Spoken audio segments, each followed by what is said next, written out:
Do you know your medicine?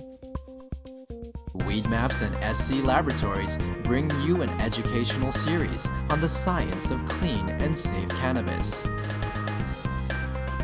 Today's cannabinoid profile is on cannabidiol. Cannabidiol, or CBD for short, is the second most prominent compound found in the cannabis plant. A lot of the medical benefits of cannabis that are attributed to THC or other cannabinoids are actually due to the CBD content of the cannabis. It has very strong anti-inflammatory properties. And not only does it help suppress inflammation, but there was a study that showed that it also helps the body to not make the chemical that causes inflammation. So it actually has somewhat of a preventive role. Cannabidiol has also been found to have anticonvulsant properties in that it can reduce the seizure threshold for a number of patients. I've had my own patients who have said that once they started using CBD-rich strains, they have found that they have had less episodes of their seizures. CBD is synthesized in the plant through the same pathways as THC, CBC. It starts out as geranyl pyrophosphate and alpha-tolic acid. Those two compounds join together through an enzyme-catalyzed reaction. Cannabigerolic acid, CBGA, is the starting material for CBDA, THCA, and CBCA. So CBDA synthase, if it's found in large enough amounts, will take this cannabigerolic acid and make it into cannabidiol carboxylic acid, which is CBDA. CBDA is CBD with a carboxylic acid attached to it. Now, with heat or through time, this carboxylic acid will naturally release from the compound as it is very unstable and become CBD. This process right here, where we lose this carboxylic acid, happens at about 80 degrees Celsius. A number of studies were done where they actually gave patients an overdose of THC to see what would happen when they then added CBD. And CBD completely turned around the negative effects of an overdose of THC without changing the levels of THC in the blood.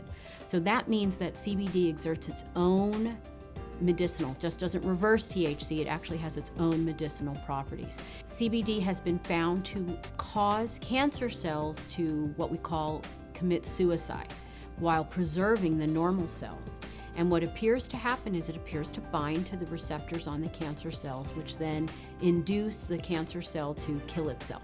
Cannabidiol has also been found to be what we call biphasic in terms of sleep. So at low doses, it's what we call alerting. It kind of keeps you awake.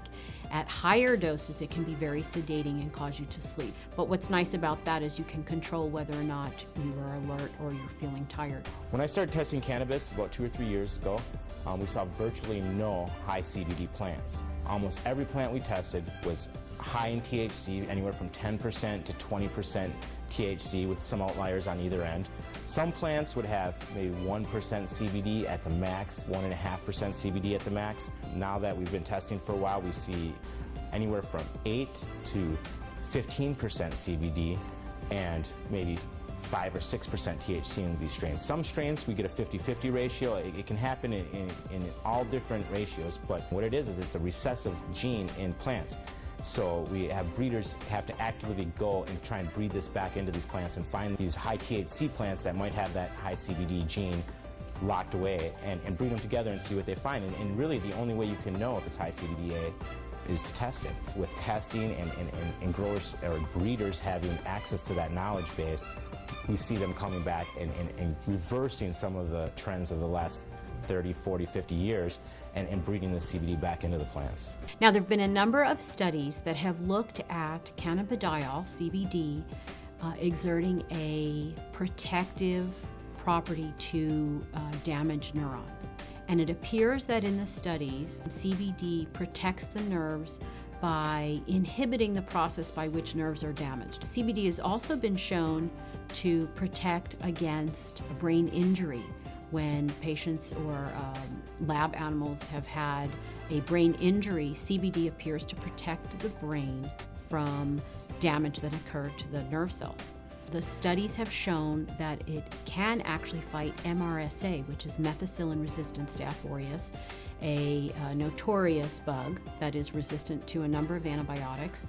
A topical application of cannabis was able to fight the infection, and the MRSA was eradicated from that infection site.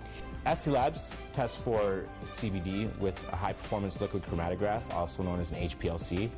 There's two different ways you can test for cannabinoids. It's either with an HPLC or with a GC. If you hear of someone testing with other methods, it's probably not a scientifically validated method. But the problem with the GC is that the GC uses heat to test for these cannabinoids. And as I said earlier, all the acidic cannabinoids are very sensitive to heat. So the GC can give you no information about the acidic cannabinoids. It can only tell you about the non-acidic cannabinoids. The heat is decomposing these compounds. It's definitely decarboxylating all of them. And you're trying to measure it as these compounds are in a state of flux. And that's just, it's kind of fuzzy. So we use the HPLC because it keeps the cannabinoids in their natural state. They're in their liquid state. There's no alteration. There's no heat or anything like that happening. And so we get a much more accurate and a much more realistic picture of what's actually in the sample that we're testing. One of the important things for people to understand about cannabidiol is it is not psychoactive. That means it does not change your mood, your mentation, the way that THC has psychoactive properties and can actually cause what we call the high. CBD does not do that. For patients who are not interested in the THC effect but are interested in the CBD effect, this is a terrific choice for them to have.